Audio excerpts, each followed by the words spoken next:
Hardee's, we love to surprise people. Surprise! We added the loaded omelet biscuit to our 2 for $4 mix and match deal. Choose from our loaded omelet biscuit and 3 other select breakfast favorites. Any 2 for $4. Hardee's, because it tastes better. Offer available for a limited time during regular breakfast hours at participating Hardee's restaurants. Price and participation may vary. Tax not included. Good evening and welcome to Next on the Tee with Chris Mascaro, where PGA and LPGA players, legends, and top instructors go to share their insights and playing lessons. Join Chris every Tuesday night at 8 p.m. Eastern Time as he talks with the greats of the game. Tonight's show is sponsored by the French Lick Resort, Ben Hogan Golf, the PGA Tour Superstore, the Salt Creek Golf Retreat, TaylorMade Golf, the Bobby Jones Apparel Company, and Super Speed Golf. Now here's your host, Chris Mascaro.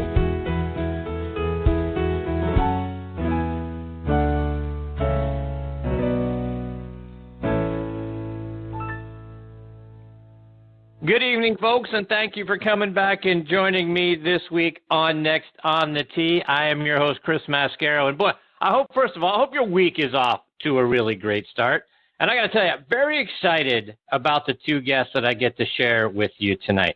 I have one of the top instructors in the game, plus a major champion here with me as well. So first up tonight is going to be, like I say, top instructor and multi-time PGA professional and teacher of the year, Bill Abrams.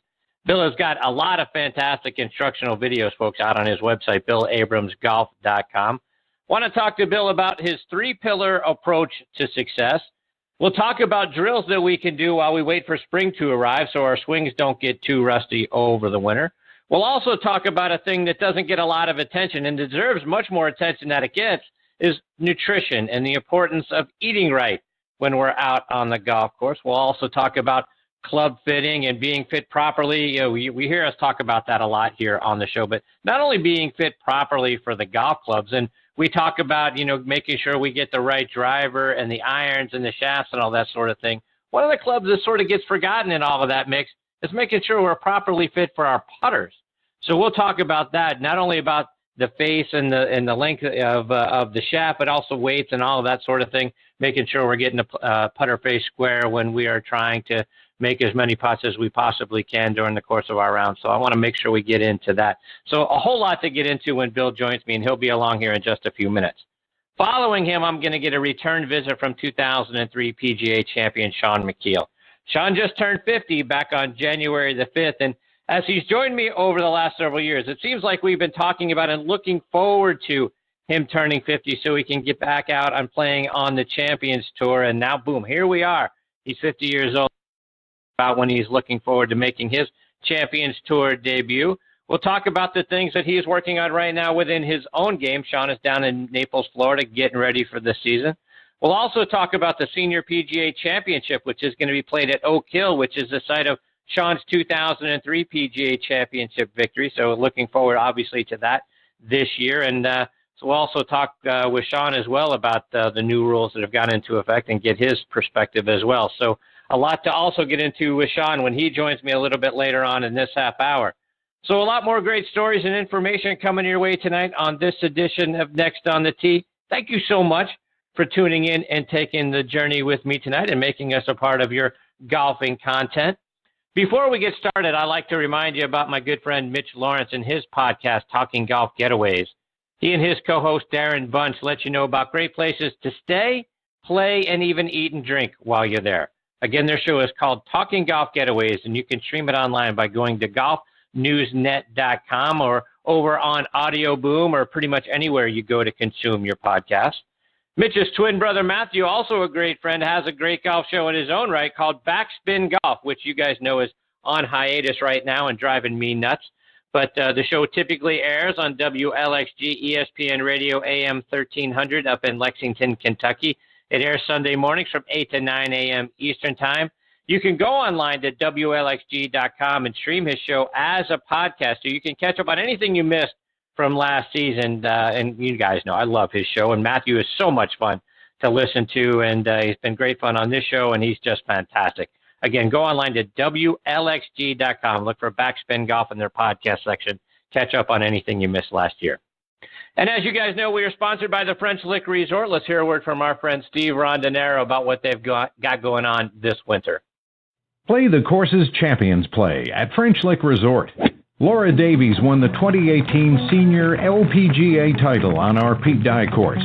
Colin Montgomery won the Senior PGA title here in 2015. For an experience drenched in history, play our Donald Ross course, where Walter Hagen won the 1924 PGA Championship. It's never too early to plan that next buddy trip to play legendary golf at French Lick Resort, the Midwest's premier golf destination.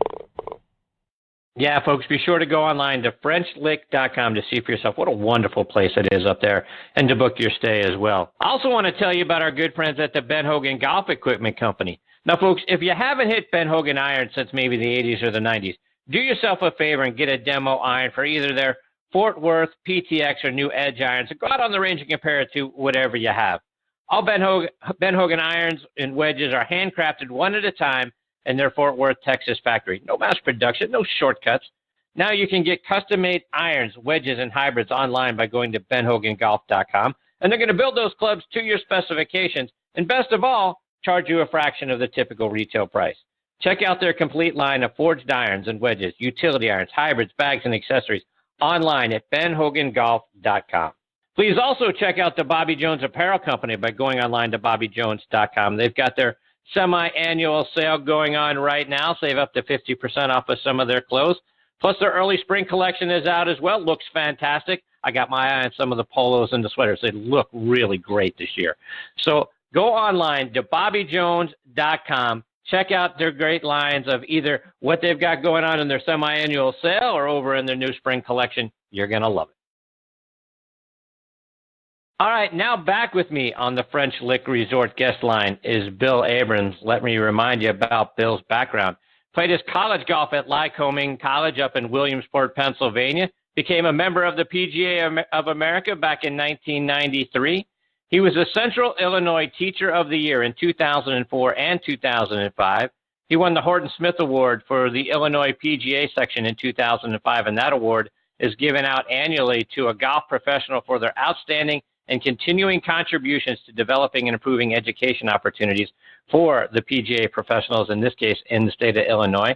He's been recognized as a U.S. Kids Top 50 teacher and a master teacher as well. He was a 2012 Central Illinois PGA Professional of the Year. In 2015, the State of Illinois PGA Professional of the Year, and in 2017, the Central Illinois PGA Teacher of the Year. And I am thrilled he is back with me again tonight here on Next on the Tee. Hey, Bill, thanks for coming back on the show. Happy New Year, my friend. Happy New Year, Chris. Happy New Year to everyone. Thanks so much for having me again. Bill, I want to start out our time tonight. This time of year, right, typically it's the time for New Year's resolutions and the things that we are setting up for ourselves for this year. Do you do that sort of thing? Do you have resolutions or goals you've got set for yourself for 2019? Well, I always look back and reflect towards the end of the year and see how everything went and just try to make it a little bit better every year. And, fortunate enough, I have some great players and students and some facilities I coach at, and things just keep getting better and better. Good for you. Bill, the talk around golf right now seems to be centered around all the new rules that went into effect back on the 1st, particularly a lot of chatter about leaving the flag stick in. What are your thoughts? Is that a good thing? Is that a bad thing for the game of golf? Well, I can see it in both directions. I've actually had some of my collegiate players in the last 2 weeks, and we've experimented a little bit with it. And the thing that I'm finding is the players aren't so comfortable with it on the short putts. Short putts, I'm not such a big fan of it because I think it really does, despite what Dave Pells and everybody have been saying over the years, you've got to look at your holding speed. And we aren't hitting the ball 18 inches past anymore. If you look at anybody that's coaching aim point or any of the newer ways, we're more dying the ball in the hole and allowing the ball to fall in easily. And it's taken away a little of that space, especially on a breaking putt. A lot of this research was done on straight-in 3-footers at high speed. How many straight putts do we ever putt? Not very many. So I think it comes with a grain of salt. It'll be to the individual. But I feel that, each player should experiment with it a little bit and make sure that the flag sticks are the tour and tournament size flag stick, not the big heavy that we see sometimes at private clubs.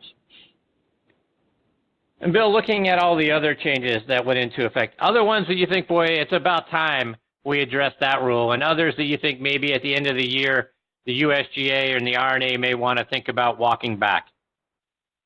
Most of them I'm not a real, the drop I think is one that they've got to walk back because, I'm almost 6'6", and I'll tell you what, dropping at my shoulder and over the shoulder over the years, I had a huge disadvantage to a guy that's 5'4", no doubt about it. I think that one at the knee height has made things extremely awkward. I feel that they should have really done something, maybe phrased it as such. You can drop from any height outside a foot. So we all have everybody's got grips on their clubs. So we have the grips on the clubs. So what we're able to do with that is we're able to use a foot and then drop no closer than that. I think that was one that really needs to be looked at. Moving loose impediments and hazards, I think that's fine. I just think moving making the marks on the greens, cleaning those up, that may actually slow down the pace of play a little bit because we all know the guys that'll get the dustbuster out and start touching everything on a 3-foot putt. So the one I'm having the most problem with though is, doing that drop is just, I think, is something that they should have clarified a little bit better. Because I think that knee height can mean a whole bunch of different things. If somebody's leaning forward and their knee gets closer to the ground, is it our knee straightened out? Is our knee bending forward? How does it work? And I think it leaves a little bit of interpretation there where they could have done something simple as say, you can drop at any height no closer than a foot, if that makes sense to you. Yeah, absolutely it does. So, Bill, I want to switch gears a little bit, and I know you're a ping guy, and one of the things that you're also really great at is club fitting. And one of the things that I find intriguing about ping is around their putters, because they've got some putters that are actually adjustable and shaft length and that sort of thing. So I wanted to get your thoughts on, obviously it's very important, and like I say, we talk about this a lot on this show, getting fit for your clubs. And when you think about getting fit, it's around the driver, it's around irons, it's around your shafts and that sort of thing. But the club that gets sort of pushed off to the side and people don't think enough about being fit for is their putter. Talk about the importance of finding the right length shaft for your putter. Yeah, the proper shaft length is so key to it. And then that plays into the lie angle a little bit, but that shaft is so much because if we have a putter that's too short or too long, that's going to adversely affect our posture. And when our posture's poor, that's when poor strokes start to come in.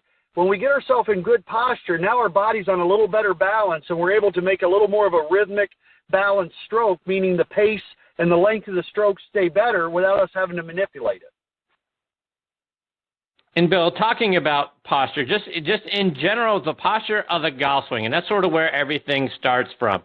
How can we be sure when we're talking about whether it's putting or just your posture when you're setting up to drive or hit an iron shot? How do we make sure that we've got our right posture? I think that's something that can get changed. When here we are in the wintertime, we're not out there playing as much golf as we typically would in the spring or the summertime. How can we make sure our posture is right? I tell you what, it all relates back to balance, and I think a very simple way that I found with players to do that is simply close your eyes. Posture is good. You won't feel yourself leaning to the left, leaning to the right, towards the toes or towards the heels. It'll get you in a very balanced, engaged position. And then from there, we even make some practice swings at full speed with our eyes closed. For folks that are working in the off-season in the north, that's a beautiful way to do it. You can make practice swings full speed with your eyes closed and really work on your balance. In turn, that balance won't be good if the posture isn't good. And Bill, you've got a great system to help us improve our game. You call it your 3-pillar approach for success. And pillar number 1 is having a simple, body-friendly swing technique. How do you go about helping us find what a simple body motion is to strike the ball consistently well? Well, opposed to some other people, I don't, and people will disagree with me on this a little bit, but I go to the footwork first. That's the first place that I go, making sure we have a proper width in our stance and that our feet can engage the ground really well. Some people will go to the grip first, but I always use the analogy that I want to make sure if I'm going to teach somebody how to ride a bicycle, I teach them how to balance and pedal first and don't worry about the handlebars so much. Because what I find is then the grip connection, and that gets taken care of very nicely once the balance and footwork is so much better. I find players are able to lighten up their grip on the club. So we really want to work on getting good balanced footwork and engagement with the ground, and then we work our way up from there. And Bill, one of the things you've got listed in your pillar number 1 is that you can help us strike the ball well and at the appropriate time. Talk about what you mean by at the appropriate time. So we're getting the club, just prior to it bottoming out or just right at that spot. We don't want that club bottoming out, prior to the ball. And what means is that so many times players will take a long swing and slow down, or actually take the momentum of their swing and shut it off right prior to impact. I call it impact anxiety. When that happens, you'll either skull it or hit it heavy. And Bill, your second pillar in your approach is scoring. And something I talked about last week with Bob Friend is the value of on-course coaching, because there's a difference between learning how to swing the golf club properly and learning how to play the game of golf. Talk about what you learned by watching your students play out on the golf course. That's with a newer player. That's the first thing I do is watch them on the golf course. Get out, play a few holes. I pick their brain a little bit, what they're thinking about, and really see the approach, because so often players will come to me. They'll have a lot of the skill set they need to score what they want, but they're just going about it incorrectly, not thinking themselves through the shot and what the really focus needs to be to hit the shot that they want. You want to hit a low shot, and all of a sudden they hit it low, but they don't catch it quite the way they do. It gets out of trouble, and they're complaining themselves. You got to go back to what your intention was. What were you intending to do? Hit the ball low. Did you get out of trouble? Yes. Is the ball near the green? Yes. Okay. We have to kind of approach it that way a little bit. And a lot of times changing the mindset and the way we approach things from a playing lesson is really, it's a totally invaluable process, because we play golf on the golf course, not the practice area. We work on skill building and some block practice in the practice area, but so much of it is being able to make it 3 shots from here or 2 shots from here. And that's the whole idea, trying to make it 1 less shot than we would normally take. So to that end, are you talking to your students about strategy and how to play around the golf course and angles and things of that nature when you find yourself not in the middle of the fairway and now you're in the trees? Okay, what are you thinking here? How are you going to get up and down, to your point, in 2 shots instead of 3 and that sort of thing? How do you talk about strategy? Right. Absolutely. It's something even as simple as when you have a very steep lie and you're short of the green. It might be a 10-degree grade. I'll see players go out there with their 60-degree wedge and try to play that shot. And I tell them you have to take into account that degree of grade. So effectively, you made that 60-degree on a 10-degree grade a 70-degree wedge. Little thoughts like that, you're starting to try to attack a flag that's a little deeper in the green with that shot. It's going to lead to a lot of inconsistency and, trying to overhit the ball. So little things like that, trying to make the next shot easier than the one you just had. I say something as simple as this. A philosophy that I have is, we want to, in the game of golf, we want to always strive to hit the ball on shorter grass than we're playing from. Pretty simple. The tee shot's the only one that we'll do where it's going to be the same length. From there, we're always trying to get it on as short or shorter grass than we just played from. And, by looking at things from a different mindset at times, I find players really do a good job of getting their arms around things. It's not as difficult as they find sometimes. A guy wants or a gal wants to shoot 90. I said, well, you average 5 a hole. Oh, really? Yeah. And I mean, just simply rephrasing things and framing things differently so people think about it a little bit differently and are a little more cognizant of it, I find they have great success that way. Bill, moving on to your third pillar, and that's something we alluded to just a little bit ago, is talking about being professionally fit for your clubs. But you also take it a step further and talk about being fit for your golf balls. Make sure your shoes fit right. You got the proper eyewear. Explain why we need to be fit for all of those things. Yeah, people don't give any consideration. Let's talk about the footwear and the golf ball and even the glove. You play every shot with your shoes and your golf, but people just go this way, that way, the other way, and feel it doesn't really matter. Your grips as well. If you don't have a grip that fits you and feels good to you, it's difficult because you're playing every shot with those. a bad fitting glove can create a lot of issues and a lot of tension in the hands. Eyewear, if you're playing with something that's not polarized, that has distortion, it's going to be very difficult to make a lot of putts that way. And, and I always use the example of apparel even. If you're playing in Phoenix, Arizona in the summer and you're playing in cotton shirts and you're a little bit of a sweatbox, you're probably not going to perform your best because that shirt's going to be sticking to your back like wallpaper. When we think about our practice sessions and making sure that we are allocating the proper amount of time to each aspect of our game, what is your recommendation? How much time should we be spending hitting our driver? How much time should we be spending on our short game? How much time should we be spending on our putting? Well, you can break it down into a round of 72. If you hit every green in regulation, you're going to hit your driver 14 times. You're going to hit your putter 36 times. So you can figure it out in the middle right from there. And I think that's something that people really don't give enough thought to down the game. What percentage of your score are these clubs doing? And of course, if somebody's not getting a good tee shot and they're not putting themselves in position to start a hole, as Ben Hogan say, every great hole starts with a great tee shot. To a degree, if they're not doing that efficiently, yes, again, we may have to put a little more time in there, but percentage-wise, if things are working on all cylinders, you really should use that percentage, as I said, half the time basically is on putting. And, I have players come to me and they say, oh, I'm a good putter. I say, well, what is that? What do you feel that is? And they'll say, well, I three-putt once in a while, but I two-putt almost everything. Well, we don't start talking good putter until we're getting down to about 30 strokes around. Now, you look at it that way, that would be 6 two-putts in 9 holes and 3 one-putt. 6 one-putts for 18 holes will get you, with no 3-putts, will get you 30 putt. And we have to look at it from that aspect of it. When players begin to do that, I start to see a lot of improvement, as you say, with your timing, because so much of it is spent on the driving range and so little around the green, and that's the easiest way for players to play better. I know that term gets worn out, but when you talk to Shaun Micheel, the difference, every level you go down, it's they strike the ball, they hit through it a little bit better, and they putt it and chip it a whole lot better. Bill, one of the other sort of lost things in helping us play better golf is nutrition. Right? We don't spend enough time thinking about that. Most of us grab something quick in the morning on our way out the door as we're headed to the golf course. Then at the turn, we're grabbing a hot dog, and then goodness knows the different things we're drinking out on the golf course during the course of our rounds. But what should we be eating and drinking to make sure that we're playing our best? First, in the interval, you have to keep doing it. When you go to, most people go to work to get there at 8 or 9 in the morning. They eat lunch around noon or 1 o'clock at the latest. We're out on the golf course for 4 hours, and we don't snack or anything or have any water. We have to continually drink water and food regularly. And I think natural foods are the best. Fruits, fruits as in apples, nuts. A lot of it is you need to consult with your doctor as well as the foods that work, or nutritionists that work best with your body.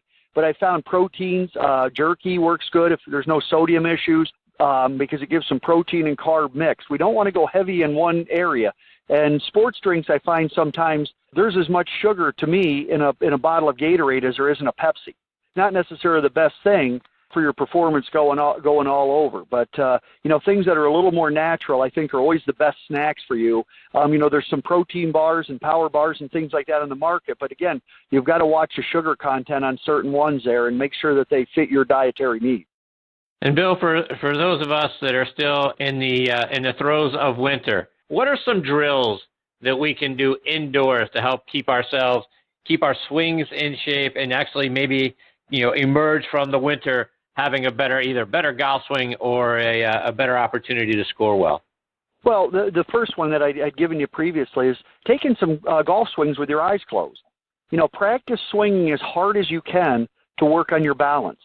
Because one of the things I find, everybody says slow down and do this, do that, and I'll see a player take a rehearsal swing and they swing very slow. And then they swing 30 miles an hour faster when they go to hit their shot. I'd rather you do the opposite way. Practice some swings as hard as you can and maintain your balance.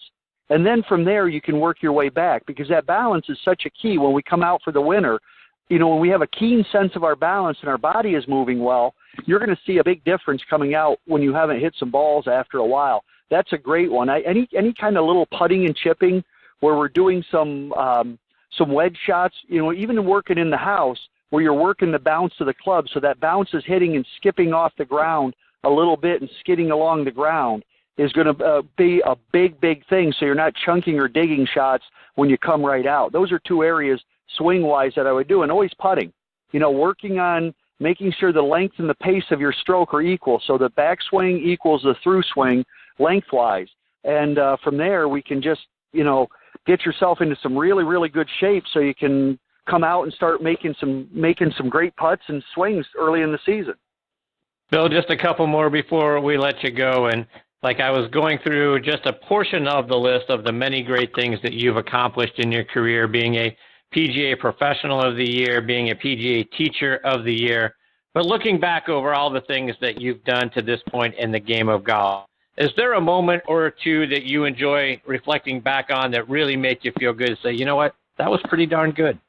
Well, I've had so many moments, and I've had players that have done some just wonderful, wonderful things. But I think for me, probably the most fun that I've ever had is playing with family, people that I know, people that I love. I think that's just great. And it doesn't really matter the venue. To me, one of the most fun times of my life was caddying for my son Tommy at the U.S. Kids World Championship on Pinehurst number 2. And he hadn't been playing much because he was an ice hockey player and playing juniors, and he just played so beautifully. And it just, to me, I get so much more thrill out of seeing my players hit good shots than I do myself anymore. So, Bill, let our listeners know, how can they stay up to date with all the great things you're doing, whether it's following you online or it's on social media? Yeah, on Facebook, it's just BillAbramsGolf.com. The same with my YouTube is Bill Abrams Golf. You'll find me on Twitter at Bill Abrams Golf. And my website is just BillAbramsGolf.com. I try to keep it as simple as I can. Well, Bill, thank you so much for taking time out of your busy schedule to come back and be a part of the show. It's always great having you here. Good luck with everything you've got coming up, and I hope you'll come back and join me again sometime real soon. You're fantastic to be with. All right, Chris, thanks so much. If you're in Orlando next week, hopefully we'll run into you. So take care, my friend. Thank you so much. You too, Bill. Thanks, all the everybody. best to you and your family. Thank you. Take care. That is Bill Abrams. Again, BillAbramsGolf.com or at Bill Abrams Golf on Twitter. And go out and check out his website, because Bill's got a lot of really great videos. And, boy, looking forward to getting Bill back on the show. Love his enthusiasm for the game of golf.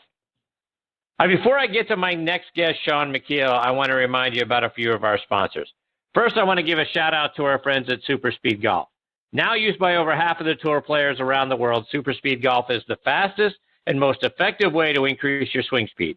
3 8-minute training sessions per week are all you need to see a 5% increase in your swing speed. And with sets for golfers of all ages and over 1 year of included video instruction, it's absolutely spectacular.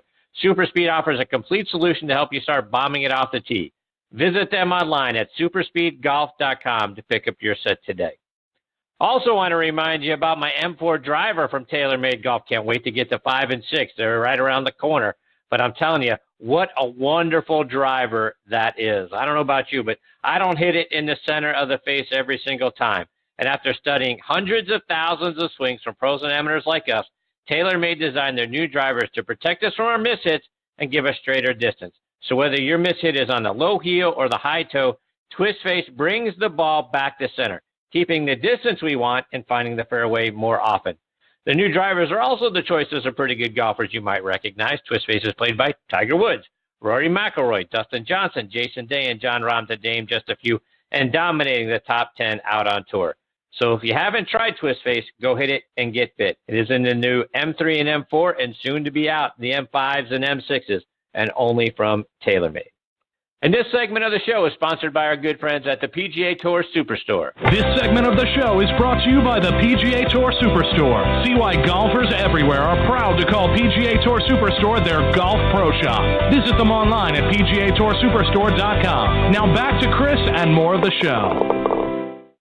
And now back with me here on the French Lick Resort guest line is a guy who is very important to me and has become a big part of the show over the years, and that's 2003 PGA Champion Shaun Micheel. As you guys have heard me say a number of times on this show and over social media, Shaun is by far one of the most underrated and underappreciated players to ever play out on the PGA Tour.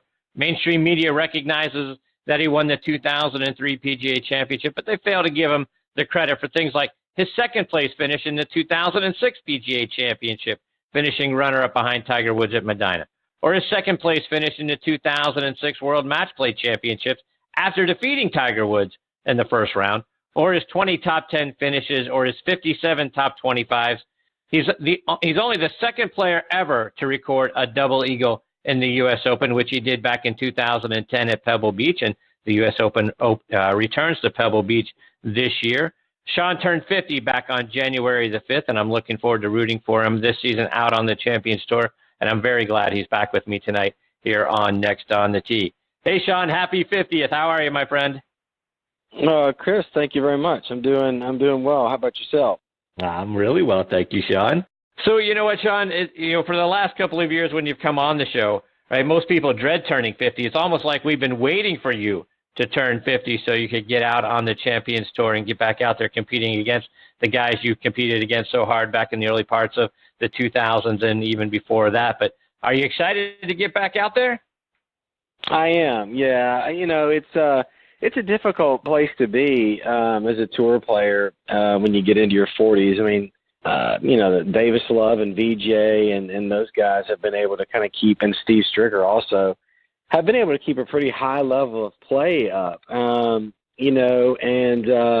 that's a testament to them and how good of players they've been throughout their career. So really the last few years have just been kind of spinning my wheels a little bit. There's a lot of things that have happened in my life, that took away a little bit from the competitive side of things. But yeah, I've been looking forward to turning 50 probably for the last couple of years anyway. So, Shaun, we've got the Senior PGA Championship this year being played out at Oak Hill, the site of your 2003 victory. I got to believe that's a date that you've had circled on the calendar for a while as well. Talk about the opportunity to compete in another major there. Yeah, well, I remember I don't remember the exact date, but sometime, it must have been early spring last year, they announced that the KitchenAid Senior PGA Championship was going to Oak Hill. So, yeah, that's been kind of on my radar for a while. And, it's, wow, I was back in 2013. I've been back a couple other times.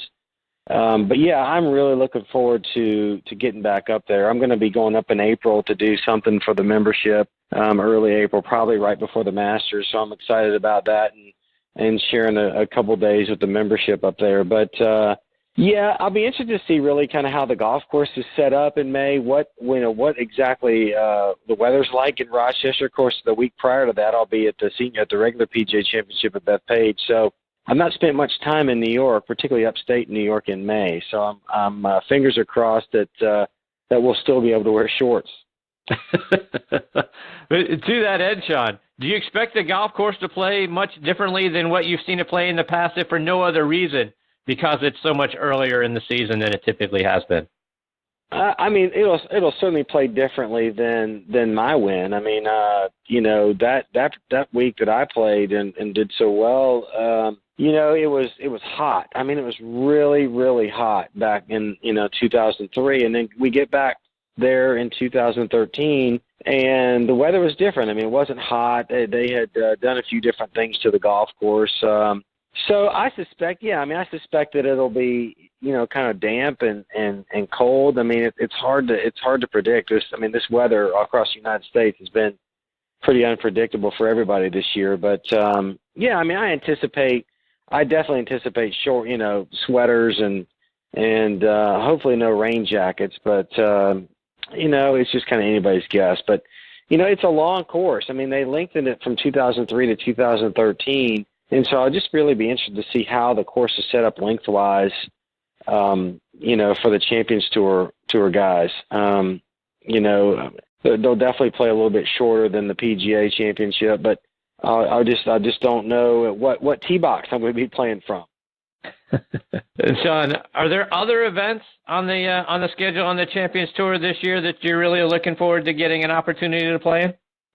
Well, I'm not exempt. I'm not a fully exempt player. And, so right now what I've done is I've got quite a few letters out. Matter of fact, I started writing at the end of the summer, and just wanted to kind of get my name in the hat and everything. And I've got quite a few relationships with some of the tournament directors and, committee members of these events that were a big part of the PGA Tour committees when I was playing more regularly out there. So I've got some great relationships, and so I've got some letters out, and hopefully I haven't heard anything back. Let's put it this way: anybody that I've written, I've gotten a response back from, which is great, and but very not typical. A lot of times the PGA Tour, there were a lot of tournament directors that didn't always get right back to you, but I've been very appreciative of that.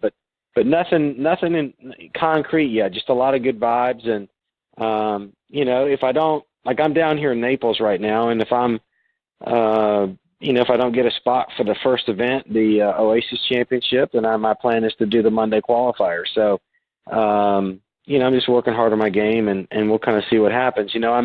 I'm in 4 of the 5 majors this year. I'm in, and then there's the Regents tradition. I've had some good discussions with the tournament director there, and we'll see. What would be unique in my case for the Regents tradition is that if I do in fact get that exemption, that would mean I would play 3 consecutive weeks of major championships. So I would play the Regents tradition, which is in Birmingham, fly from there to New York to play the PGA Championship, and then after that go from there to upstate New York to play the senior PGA. So it's pretty unusual, and I don't know if there's ever been a player to play 3 consecutive weeks and have 3 majors. Maybe it's been probably done. not. I don't see it I don't think that's probably happened. The way the schedule is, that's just how it could work out. So could be very interesting. That's a good story. Shaun, as you mentioned a moment ago, you're down in Naples working on your game. What's the state of your game, and what are the things you're working on to get ready for the season? Well, today was a significant day. I had a really good session. I've been struggling with my 3-wood, and anybody will tell you, if you find a 3-wood, you never get rid of it. I mean, you can look at Henrik Stenson. I mean, Henrik Stenson's had that same 3-wood in the bag for I would say 5 years. And so I've really been struggling with my fairway wood for some reason. I don't know if it's just the shaft, but I met up with a guy down here named Shane Collison, who's had a club repair business and fitting business for 28 years down here. And he's out at a place called the Rookery here, which is in on Fiddler's Creek. And he pulled out 3 shafts for me to try today. I hit 4 with 1, and it's gone right in the bag. So all the numbers look good. So I was, I was extremely excited about today. But I've been working really hard, just working on my short game a lot. I spent this last week just really practicing. I've only played a few holes, but Thursday I'm going to start playing some golf at some courses around here. I really needed 5 or 6 days to kind of get my body going. Weather's been horrendous in Tennessee, so I've just been working on a few things. Nothing too serious, just basic, but spending a lot of time on the short game. And Shaun, I've seen some recent pictures of you sporting a Callaway hat. So are you a Callaway guy now? I know for a while there you were an equipment free agent. Yeah. They've been. I've had a great relationship with them for a number of years, and I was with them in 2011, 10 and 11 and 12, I think. So I formed a lot of relationships with the guys over there, and Mike Sposa, who played the tour back in the early 2000s, works for them, and so. This year, I've kind of made the move to go all in with Callaway, which includes the ball. And I've not used the ball since 2012. So they've got some new product out there. It's really good. Callaway's done a great job. I mean, they're killing it out there. They've had several weeks where they've gotten the driver count, which has been unusual because that's typically been with TaylorMade. TaylorMade's kind of been their baby with the driver. And so they've made a lot of great inroads there, but there's so much great product out there. There really is. And I just I tested a few things in the off season, even a new company that's coming out onto the market, and just ultimately decided to stay with Callaway. One, because I was used to the stuff. I've been using it for a couple of years. But the other is on the Champions Tour, there's not as much the service out there. There's not every company's out there. I believe Titleist has Scott's out there, Scott Cuppett. I think Srixon's got some presence out there, and Callaway and maybe Ping. I mean, there's a couple of the companies that kind of pulled their rep out there to kind of make the resources more available to the regular PGA Tour guys and even the web.com. So, there were several reasons, but certainly the service aspect and having the ability to have a tour, a knowledgeable tour rep out there was it just made the decision that much easier. And Shaun, and I don't know if you saw this news, but a course that I played many times when I lived in Memphis, my parents actually lived on the golf course. Germantown Country Club is closing at the end of February. And I know you're a member out at Ridgeway, but have you played out at Germantown? Have you seen the fact that they're closing down? Yeah. That's kind of been big news, really, around the town. I mean, it's pretty unusual that you see a golf course that's been around as long as it has been. It has such a great membership, and I've played it a lot of times. Matter of fact, there was a really great amateur event called the Bubba Conley, and that was hosted there for a long time when I was a junior player. And that's the owner, the Andersons. Both of them have now passed away, and so the golf course itself has been turned over to I guess it's in a trust. So the trustee is basically managing it, and whether it stays as a golf course is anyone's best guess at this point. I mean, I haven't heard a whole lot of stuff about the course, but it's certainly a disappointment. Hopefully the city of Germantown will kind of step in and maybe purchase it. It does sit on about 180 acres. Of that, probably about 50 or 60 of acres is in kind of in a floodplain, and so I don't know what they're going to do, but certainly the residents around there are, hoping that they're able to keep it as a golf course. But February 28th, it's closing down. So really sad to see to have a golf course like that just to kind of shut its doors on its membership. But that's kind of the times we're in, I guess.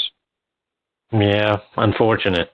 And Shaun, as soon as the calendar turns to January, most of us as golf fans immediately start looking forward to the Masters. And I saw a picture that you posted out on social media with you and your father at Augusta National, and it appears like he was caddying for you for the par 3 contest.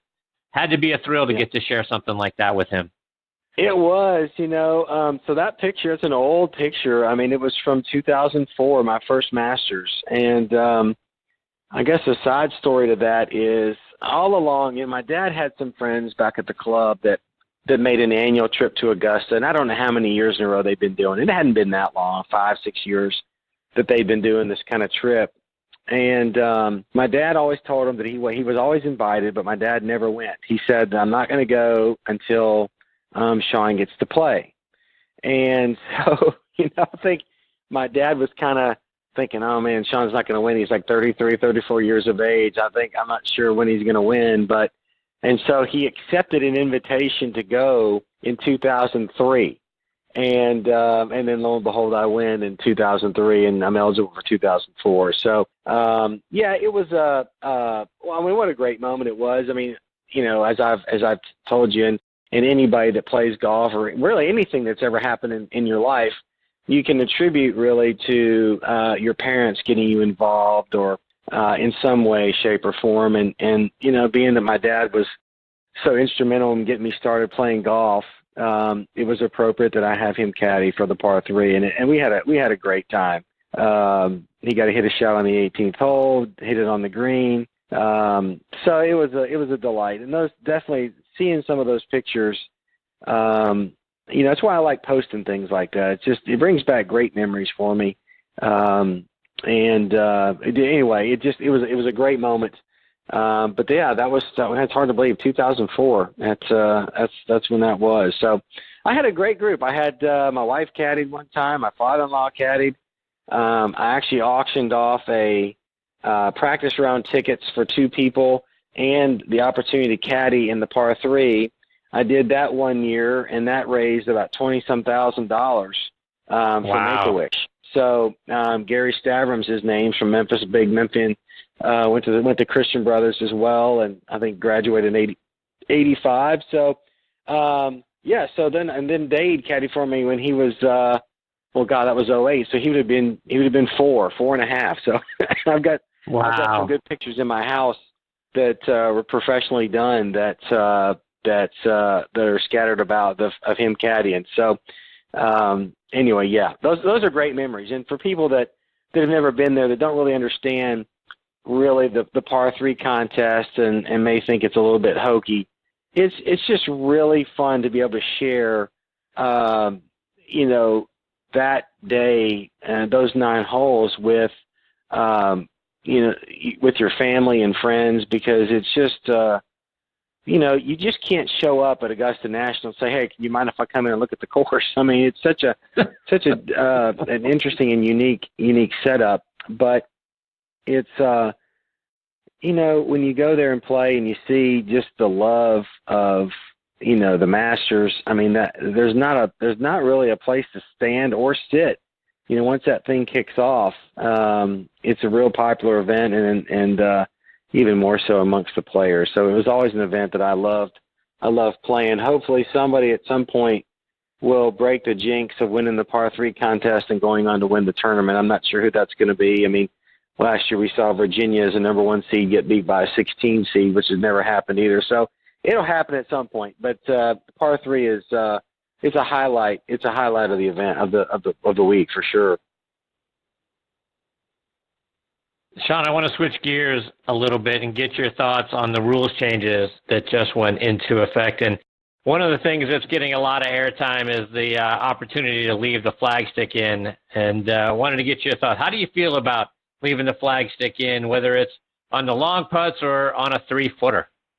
Yeah, no, I don't like it. I think it has a bad look. And it wouldn't surprise me if that rule gets changed either by the USGA or put on the PGA Tour's hard card, that basically says, hey, we know that this is the rule, but we're changing the rules. I mean, there are rules that can be altered. I would say one that you see most often is, if you're playing at a golf course and there's stones in bunkers and stuff like that, the PGA Tour, it has the ability to say, hey, look, we're gonna allow you to move stones at bunkers, or to even to play a bunker as not a bunker, which we did at Kiowa Island in 2011 when Rory won. There was not one bunker on the golf course, even though it was right next to the green. Everything was an area that you could take a practice swing in.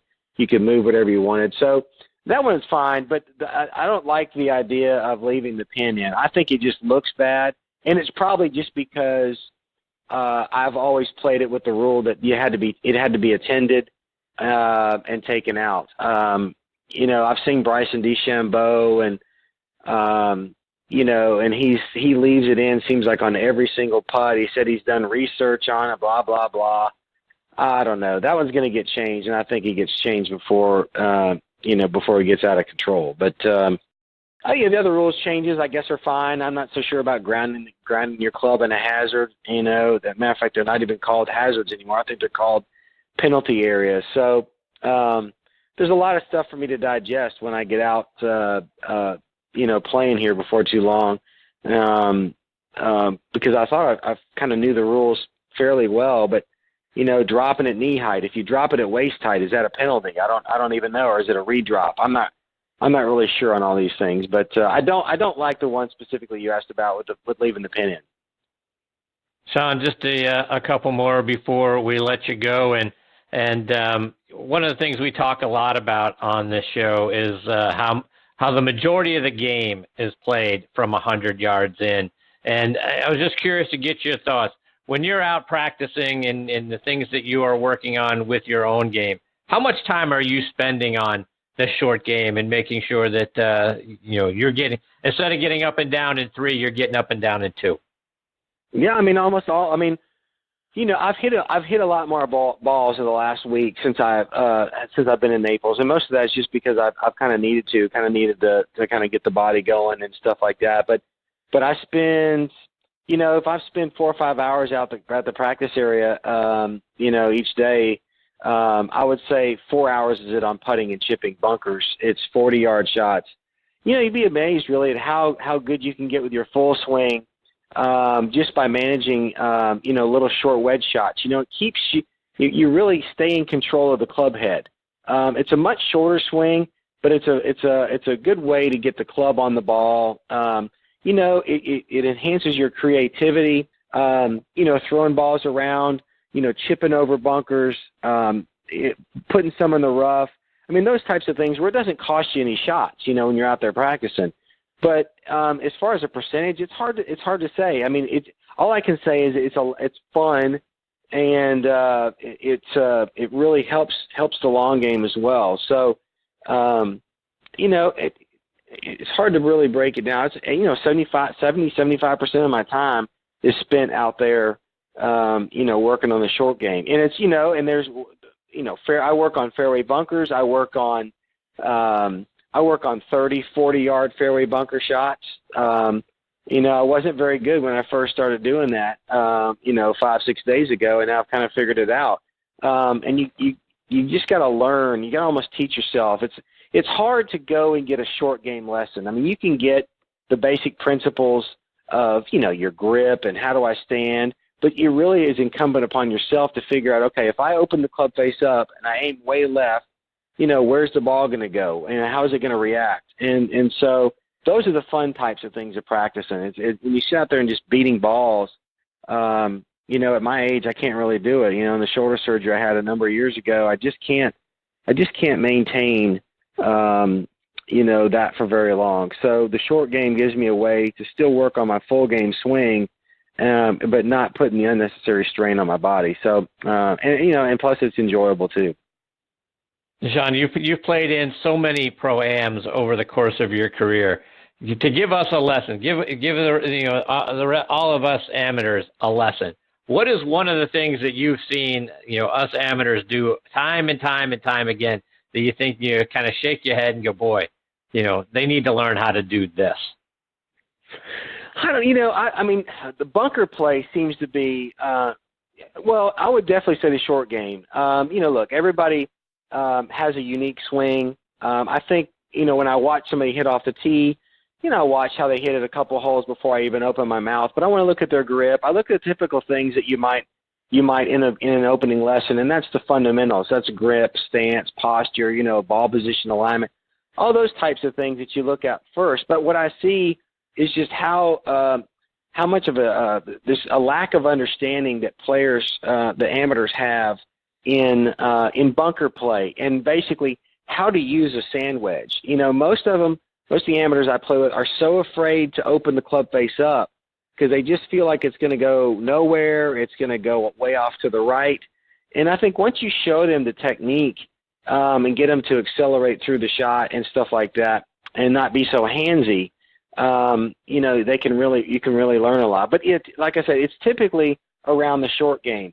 But again, I think people are really afraid of a lofted club. I see players trying to hit what's required of a lob wedge.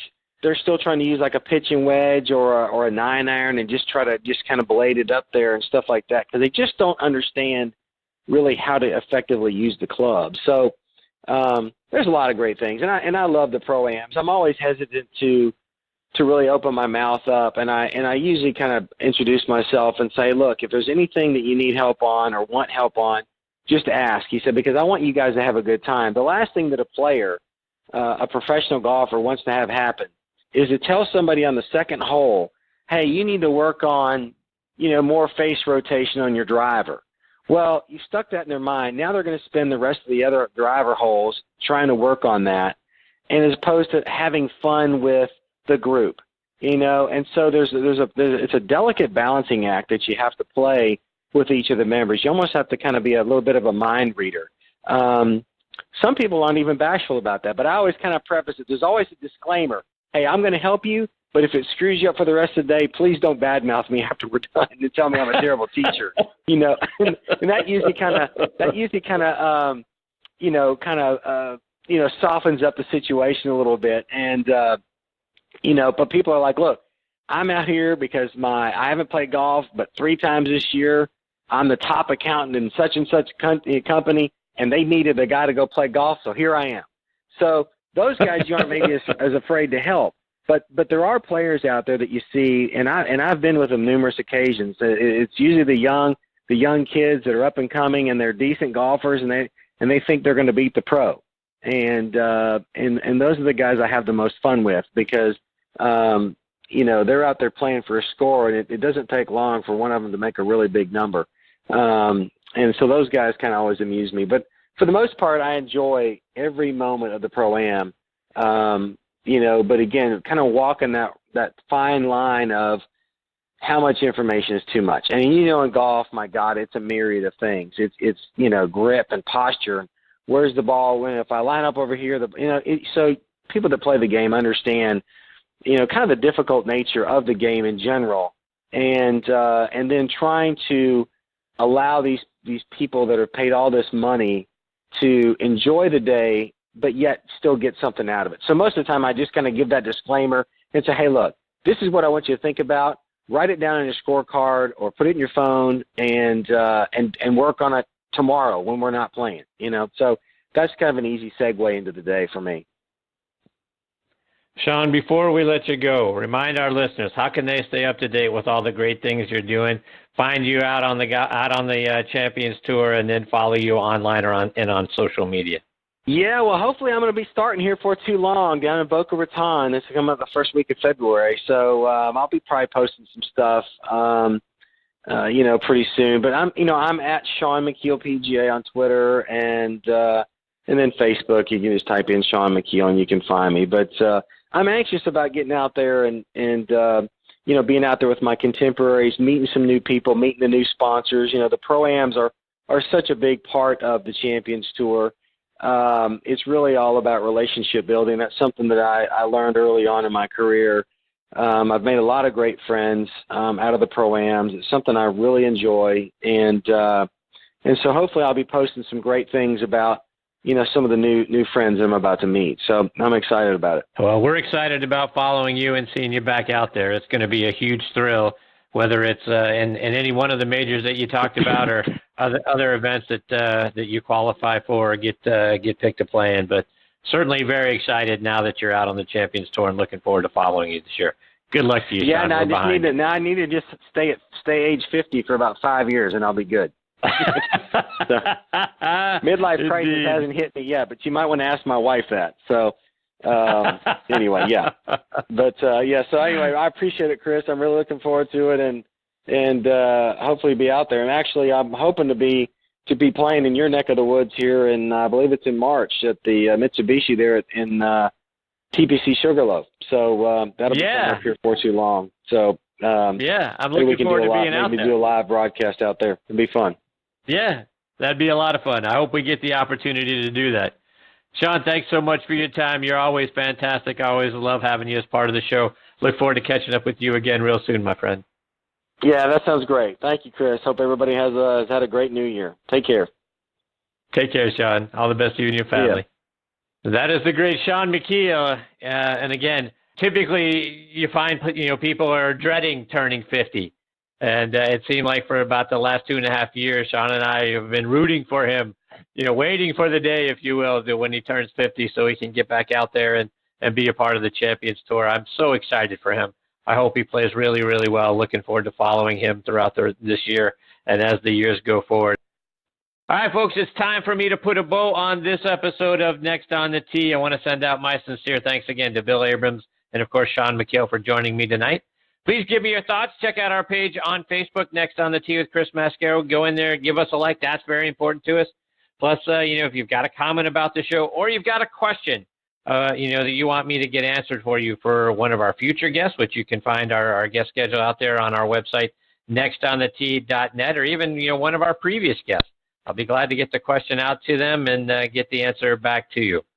Please also check out our sister show on the football side, Thursday Night Tailgate, with me and my co-host, Bob Lazari, and our announcer, Joe LaGenusa. That show airs live every Thursday night from 8 to 10 p.m. Eastern Time. You can stream it live on Blog Talk Radio.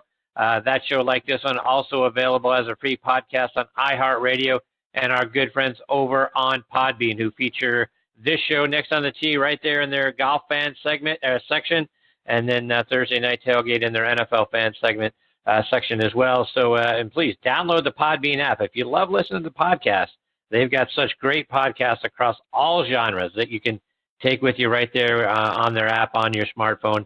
Take us with you everywhere you go. Folks, I can't thank you enough for choosing to listen to this show tonight and tuning in with us. We really appreciate the fact that you're making us part of your golfing content. Until next week, hit 'em straight, my friends.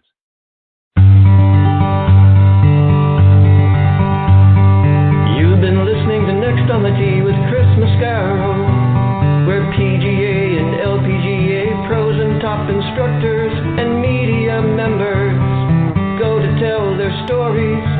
Join us the same time every Tuesday